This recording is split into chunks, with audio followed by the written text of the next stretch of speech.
Olá, o Comandante Responde começa agora. Estamos aqui no Quartel-General do Exército, no Salão Guararapes, e neste belíssimo lugar vamos conversar com o General Vilas Boas, comandante do Exército. General, bom dia. Bom dia. Como está o senhor? Tudo bem.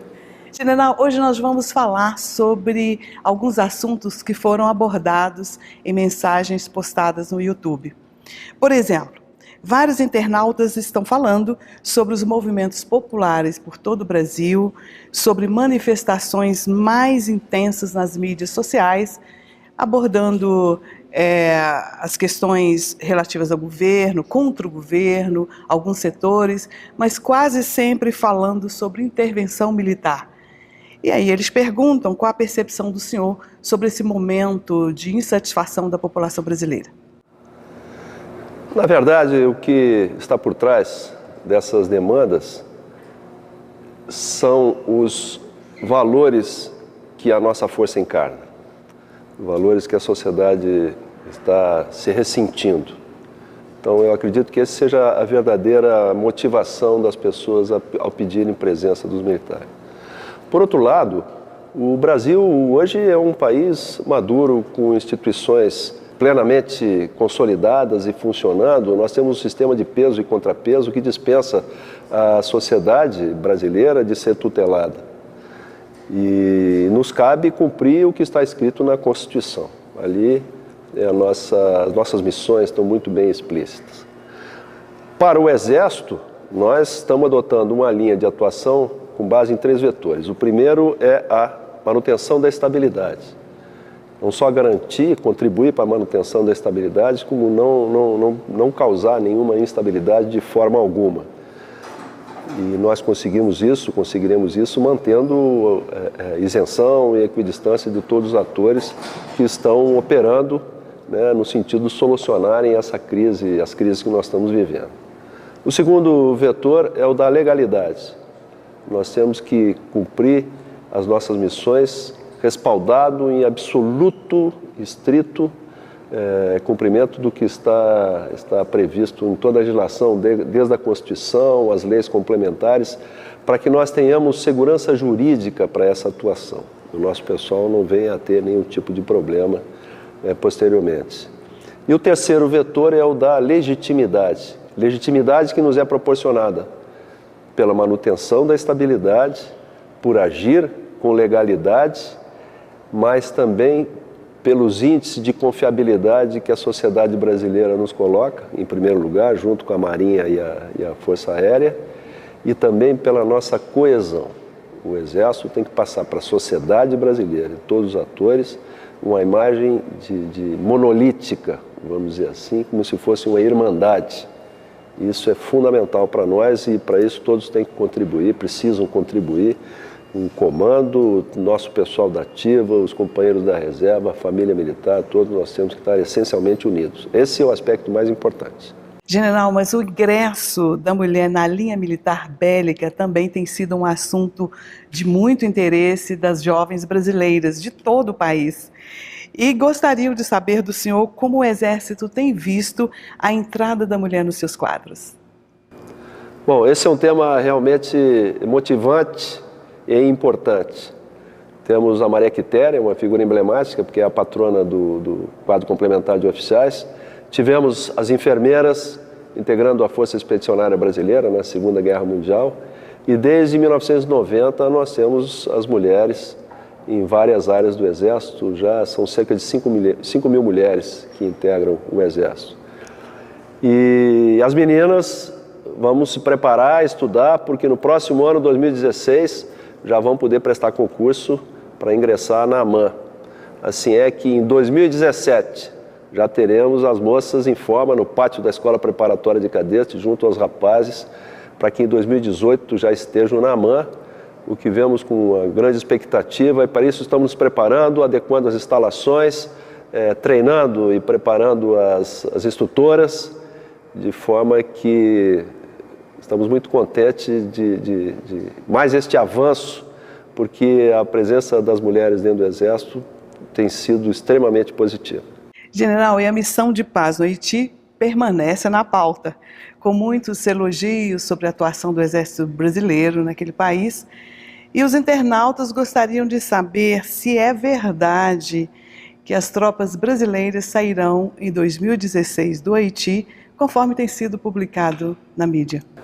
Com relação ao Haiti, nós escrevemos no Haiti páginas de glória do Exército, junto com a Marinha e glória também do nosso país.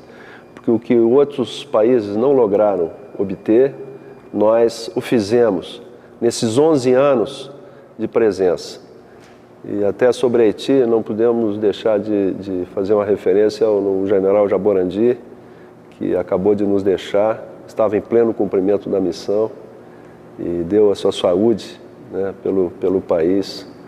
Um grande militar, vinha cumprindo um papel fundamental na estabilização do país e como representante da ONU também, a própria ONU valorizava muito. Mas nós já estamos no Haiti há 11 anos e a situação veio se modificando, não na velocidade que nós esperávamos, mas há previsão sim de que no próximo ano nós saiamos. Agora no segundo semestre estão em andamento as eleições e nós esperamos que então em 2016 esteja garantida a estabilidade e as condições para que nós possamos sair de lá.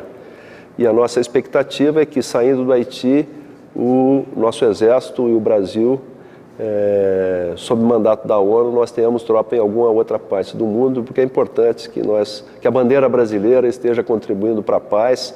Isso nos proporciona adestramento e projeção para o nosso país. General Vilas Boas, sobre o Pro-Amazônia, perguntam qual a participação do Exército nesse projeto.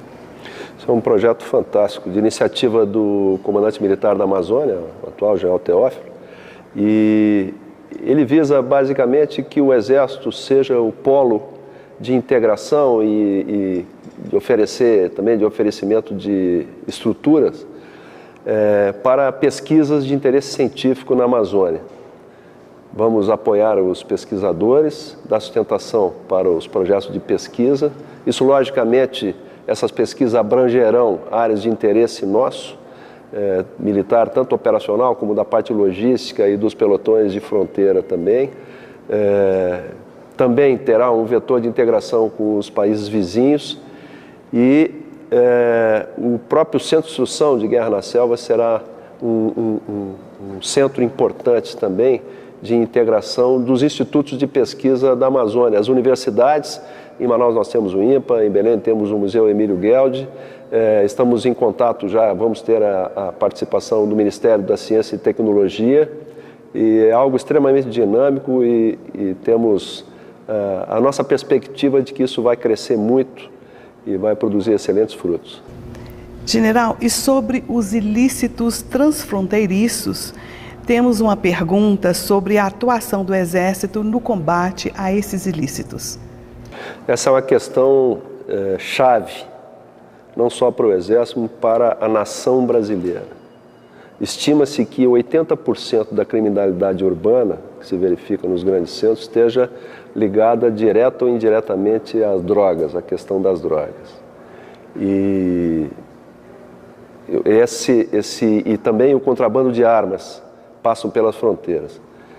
Nós temos 17 mil quilômetros de fronteira e nessas fronteiras há países produtores de droga, tanto de cocaína quanto de maconha. E como é nossa responsabilidade, desde a edição da lei que atribuiu o poder de polícia ao Exército no combate aos crimes transfronteiriços, então nos preocupamos em cumprir essa missão e pretendemos o fazer por intermédio do CISFRON, Sistema Integrado de Vigilância de Fronteiras. Será um sistema, terá 3 subsistemas, um subsistema de vigilância propriamente dito, rede de sensores, radares e outros equipamentos colocados ao longo da linha de fronteira, interligados por um sistema de comando e controle, interligados às unidades operacionais. Mas o fundamental no entendimento do CISFRON é de que, na verdade, o Exército, com todos esses equipamentos, ele vai oferecer suporte para uma atuação dos demais órgãos que têm responsabilidades específicas nesse tipo de atuação. Então, a Polícia Federal, a Receita Federal, a Força Nacional de Segurança Pública, a Secretaria de Segurança dos Estados, e como ele vai contribuir também para a preservação ambiental, e também pela capacidade tecnológica, pelas condições, pela capilaridade, ele tem uma grande contribuição a oferecer também na área da educação, na área de saúde, na área de vigilância sanitária. Por exemplo, hoje o Mato Grosso já está na expectativa de obter certificação de área livre de aftosa. Essas áreas onde o Sisfron já foi instalado, como no Mato Grosso, já há uma valorização do preço da terra, de forma que nós pretendemos, a previsão inicial era que tivéssemos o Sisfron instalado até 2022, mas diante das dificuldades econômico-financeiras e redução do orçamento, esse prazo está alongado. Mas estamos trabalhando com o governo para que esse, eu acredito que seja o projeto mais importante, mais necessário para o país atualmente. O senhor gostaria de comentar sobre o decreto 8.515, que delega competência ao ministro da Defesa para deliberar sobre alguns assuntos militares? Na verdade, esse decreto revoga um decreto de 1998, quando ainda existiam os ministérios militares, e era necessário, portanto, uma atualização, já que desde 1999 nós temos o Ministério da Defesa. Houve uma descoordenação que envolveu a Casa Civil e o Ministério da Defesa, e que acabou gerando essa insegurança, essa incerteza do que estaria, na verdade, acontecendo. E algumas questões também relativas ao próprio texto do decreto. O decreto já foi reeditado e o ministro da Defesa agora vai fazer a subdelegação aos comandantes de força, de forma que nada se altera em relação ao que vinha sendo feito.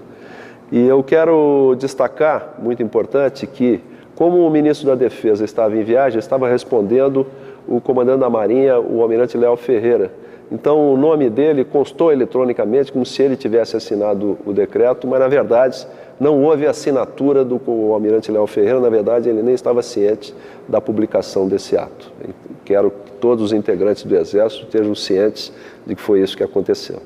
General, e para finalizar, qual foi o seu sentimento com relação ao 7 de setembro, que foi tão bonito em todo o Brasil? Eu quero aproveitar para cumprimentar a todos os comandantes militares de área, a todos os comandantes de guarnição, pelo excelente, o lindo desfile que fizemos, onde pudemos perceber a total interação e participação da população brasileira.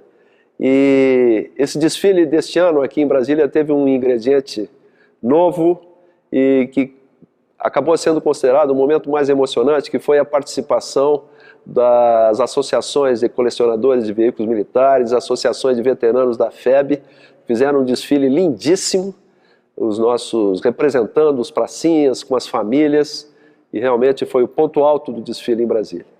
E encerrando as comemorações dos 70 anos da FEB, não é isso? Havia esse valor simbólico, porque nesse ano também estávamos comemorando os 70 anos de participação na FEB e também os 150 anos de nascimento do Marechal Rondon, e aqui no desfile houve também uma referência a esse grande herói da nossa história. General, chegamos ao final do programa. E por hoje é só. Obrigada, General, obrigada a todos e até a próxima edição do programa O Comandante Responde. Até lá!